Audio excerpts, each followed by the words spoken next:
Welcome back to our series on the Blazor and GraphQL Toolkit. As always, I got Matt Calder with me. We're going to learn a lot of really cool stuff today. Sameer, welcome back. Um, I heard you want to double click on Blazor in the UI, and I'm very interested. I've done some stuff in Blazor, but I'm definitely not as much of an expert with Blazor as I am with other things like XAML or heck, even web forms. So I'm very interested in seeing what you have to show us today. Awesome. All right, let's get into it. Thanks for having me back. And let's go over. So here's the entire solution that we cloned in the previous session. Let's double click into this UI portion. So again, let's take the scenario where you're in that meeting. The stakeholder has said, you know what, I want an app where patients can go and check in or something to that effect. Mm-hmm. What we want you to be able to do is say, all right, hold on, let me get the starter kit down. Let me set it up so it's got authentication. Let's start putting that together and tell me, stakeholder, does this look like what you want? Does this look like what you want? So let's walk through that.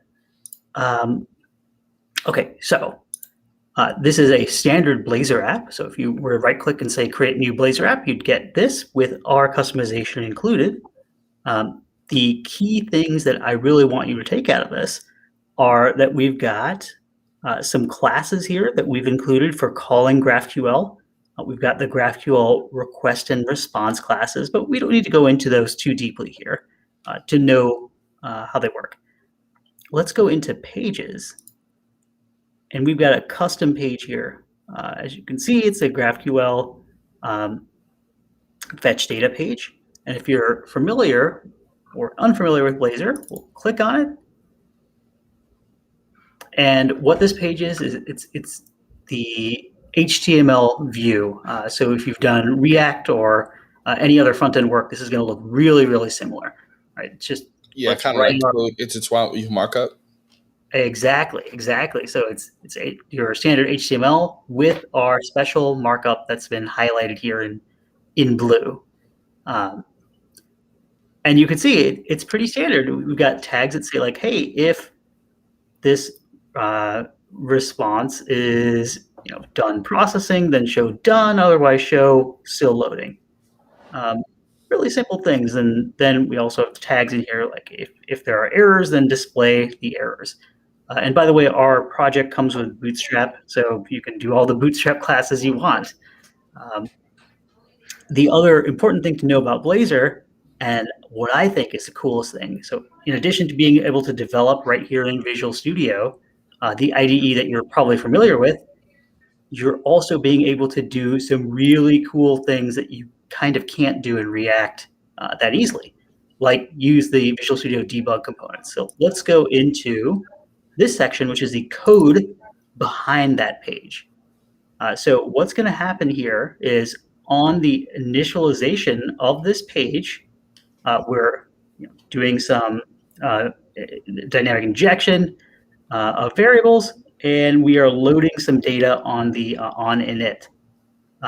So why don't we do something cool here, and something that I've always wanted to do, which is let's put a debug point. Let's put a debug point right here. And so even though this is going to render client side, it's still going to pop back to Visual Studio, which I think is just fantastic. So it looks like you got a debug breakpoint when our client variable invokes the get hello world method, which should call hello world on our API side, right? That's right. Yep. Exactly. And just for kicks, let's also pretend that we're there with our stakeholder. And our stakeholder has said, what I'd really like is for that left-hand nav menu that you displayed last time to have a link so that patients know to go here. And so, in the interest of agility, what we're going to do, we're just going to copy some of the code here. We're going to paste it, and let's change the magnify here. We'll change the link. So instead of home, we're going to say patient login.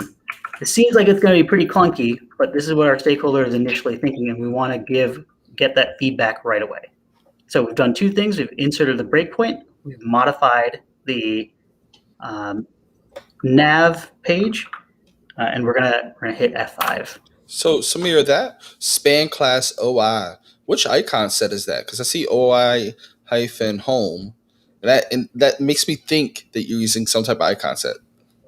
Oh yes, we are. We're using the open icon set Oh, that is available with Bootstrap, or it's also available externally. But like with all those icon sets, what that gives us is the ability to quickly have a nice looking UI yeah. without having to do too much work. So here we are, and let's run through. Okay, so now we're providing our stakeholder with, oh, we've got this change here. What do you think? We'll pretend that our stakeholder says, you know what, I really don't like that. That is a bad idea. Why don't we change it to patients, or change home to patients? And from here, we're going to make that same change, and we're going to go into this very virtuous cycle where our stakeholder is able to give us feedback, and we're able to get kind of the skeleton of the app developed right here in the UI really quickly with them right in the room. We want to get that value quick. But anyway, in addition to doing that, we did something that our stakeholder probably doesn't care about, but that we as devs really care about, and that's we've included a debug point. So I'm gonna log in, and then we'll go to that page where we've got that debug point. And I'm gonna open up the dev tools over here so I can kind of see what's going on too. Okay, so let's go and fetch the data. And boom, I can't tell you how much I would love to have this when developing some React apps. I've got Visual Studio open. I've got my locals. I've got my watches. I have my immediate, so I can type in any expression I want. Like, Sydney, this is fantastic. We can do actual debug. We don't have to do console out to kind of go through it.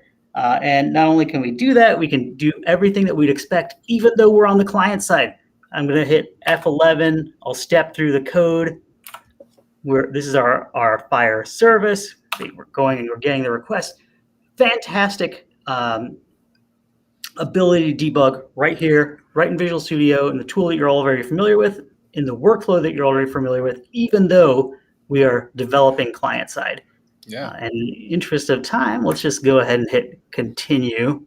And for those developers who are watching this is the beauty of using WebAssembly, and the C# is running natively in the browser using WebAssembly. This isn't a translation. This isn't the browser connecting to some backend service that's telling it what to do in C#. This is C# running in the browser.